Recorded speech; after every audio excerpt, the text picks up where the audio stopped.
If you think a condo is a safe, affordable way to get into a house in Vancouver, I need you to pause.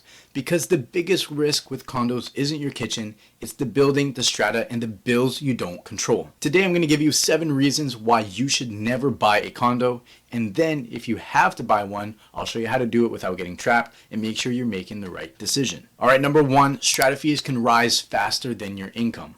Most buyers treat strata fees like a boring line item, but strata fees are basically a second monthly payment that that the building can change whenever they want. Strata fees often include insurance, utilities for common areas, cleaning and security, garbage, landscaping, repairs and maintenance, inflation hitting every single supplier that the strata needs to pay to maintain the building. The list goes on and on and on.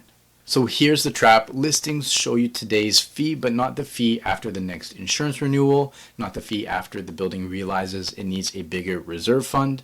So the real question you should be asking yourself is, can I afford the strata fee? But more importantly, can I afford the strata fee if it rises and keeps rising? Oftentimes, a strata fee is a glimpse into how well the building is being maintained and operated. So what you should do is work with your realtor really closely and make sure you understand the building's health. Make sure it's being well maintained, but also the financial health of the building as well. Because a part of your strata fees go to not only operate the building, but to maintain it, and then also into the CRF, the Contingency Reserve Fund, for savings for big capital expenses in the building, so it's not all coming out of your pocket at the same time by a special levy. So review the strata documents, review the financials, make sure you're not getting in over your head in a building that needs more help than you can afford. And then reason number 2 why you shouldn't buy a condo is special levies, which are surprise bills that you can't opt out of. And what I mean by special levy, actually coming off the last point when we're talking about a CRF, a contingency reserve fund, that's essentially the savings account of your strata. If it needs a new roof or if pipes burst and they need money to fix it, they're pulling it out of the CRF. And if they're not able to fully fund the repairs out of the CRF, they're coming after you, the owners in the building, and taking money out of your pocket. They do this in what is called a special levy. This is when the strata needs money for a specific big expense. The CRF is not enough, so the owner gets billed on top of their monthly fees. And in BC, special levies are an official normal part of strata life. You can't really avoid them. The province's own guidance describes them as money collected from owners in addition to monthly strata fees, and they typically require a 3/4 vote to approve. So some examples of special levy type work could include building envelope repair, roof replacement, elevator modernization, what else? Plumbing failures, parkade membrane repairs, which can be really, really expensive for underground parking, structural safety upgrades, etc., etc., etc. So 2 things, it's not just the amount, and sometimes it could be a very large amount, it's the timing. Because a special levy doesn't care that you just bought, it doesn't care that your mortgage payment is due and it's already a lot for you.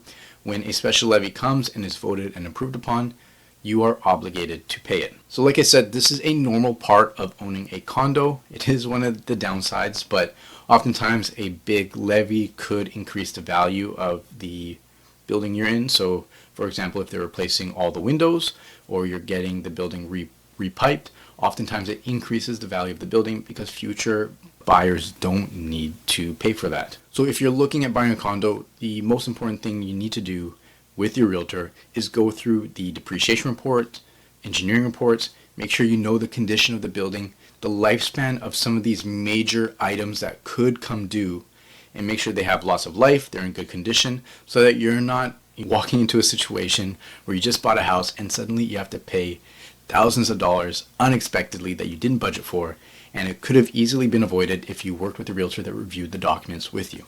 So still on the same topic, number 3 reason not to buy a condo is you're buying the building's finances and not just your own unit. This is one of the truths that first-time homebuyers learn too late.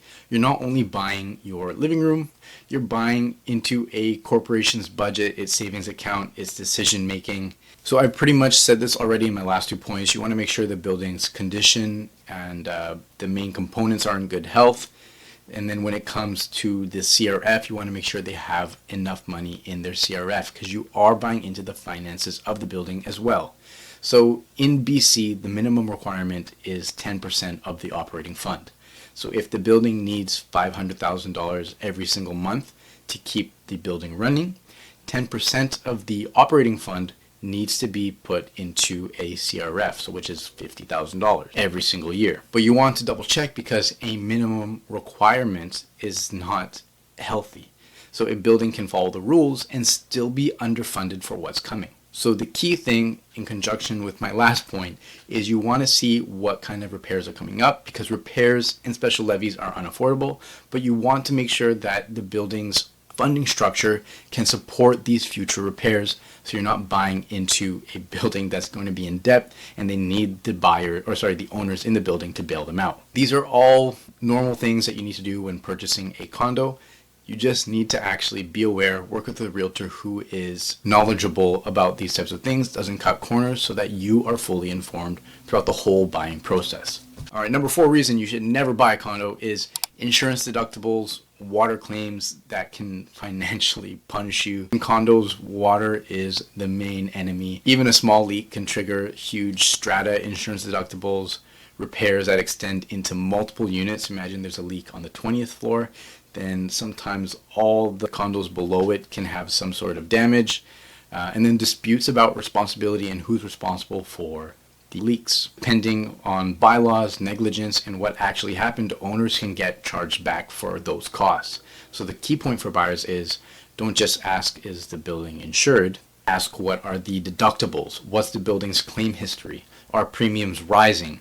Are the owners frequently paying out of pocket for these types of repairs? Because insurance pain shows up as higher strata fees, unexpected out-of-pocket bills, and then sometimes fear in the resale market, which could affect the price of your investment or your primary residence.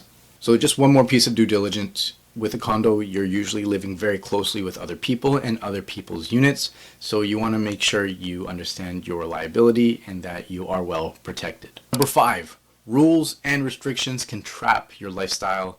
And sometimes people laugh when it comes to strata rules until it is involved directly into their use and enjoyment of the property. Some examples of restrictions can include pets, how many pets you can have, which pets you can have, whether or not you can rent your unit, renovate the unit, rules around moving in and out, noise complaints, which I know can get really annoying, and then just general ways you can use your property. For example, I have a client that got in trouble for putting and displaying the welcome sign I got for them as a closing gift on their front doorstep. And they still fight the strata about it to this day. And it is something so small, but it can affect your relationship with your neighbors and also the people that are running the strata. So even if today's bylaws work for you, you need to think about the future you. What if you need to rent it out? What if one day you want to get a puppy or you want to renovate? Or maybe you work nights, so the noise becomes a deal breaker in the condo during the day. You want to make sure you do your due diligence when it comes to reading the strata rules and bylaws, and make sure they're suitable for your life and then potential changes to your life as well. Number 6, your resale can get boxed in by the building's reputation. So when the market is really hot, buyers often ignore problems. When the market cools, now we are in a cooler market, the buyers turn into inspectors, and they can negotiate a lot harder on things that didn't matter when you purchased in a faster paced market. So these types of buildings can be harder to sell, and these issues can come in the form of higher strata fees, weaker reserve funds, water ingress issues, lawsuits, upcoming projects like big capital projects that may require special levies, and then also even just chaotic minutes, so politics within the strata corporation. And this, like I mentioned, is one of the markets. And right now in Vancouver, we're in one of those markets where buyers are really picky and they are negotiating harder, and in these things that may have not mattered before suddenly matter. So you want to be sure that you're getting into a condo that has a good lifetime outlook, the time that you're going to be living in there, so it doesn't affect your resale value and then your asset value ultimately. Number 7, investor concentration and policy shifts can change demand really fast when it comes to condos. A rental heavy building could mean more turnover, more wear and tear, more complaints, and a totally different community vibe. And this matters because when it comes to evaluating value of your condo, the best comparables are often the units in the building. So if suddenly it's an investor heavy building and investors are not purchasing in the market, or the units have a lot of wear and tear, suddenly these units are less valuable, even if it's a great building and a great unit. And then I mentioned risk policy. So BC's short-term rental rules changed, so now it has to be a principal residence for you to do short-term rentals, and in most communities and most buildings. So in your one-bedroom condo, you won't be able to do any short-term rental in something like that. There's now a registration system, and these kinds of things can change the math for investors and affect demand in certain buildings. So if you're buying in a building where demand depends on short-term rental income and you're tying your purchase to investment policy, you're not automatically wrong, but it's a risk you need to price in. And I am not anti-condo. I bought a condo myself. I've pretty much bought every kind of property type at this point, but I'm not anti-condo, and for the right buyer, I think it is a great option. So if you need to buy a condo, here are the things you need to do. Step 1, read the minutes like it's your job. Step 2, confirm the contingency reserve fund. Make sure there's plenty of money for all the upcoming repairs that need to be taken care of. Step 3, check the insurance details, not just that it's insured, but the details of the deductibles and the policy. Step 4, understand the bylaws and how it can affect your use and enjoyment of the property, and also your exit plan. Because for most people, this is not a forever home. It's just a stepping stone. Step 5, and one of the most important ones, is buy the most liquid unit in the building, or making sure the unit that you purchase has really good resale outlook for the next 3 to 5 years. And this really means normal functional layouts, good light, good location, proactive strata, good exposure, etc., etc. Title reads, never buy a condo, but the real message is never buy a condo without buying the building story first. If you have any questions on what condos I would buy or have bought in the past with the buyers or myself, leave a comment down below, or you can book a call with me in the description, and I'll see you guys on the next video. Peace.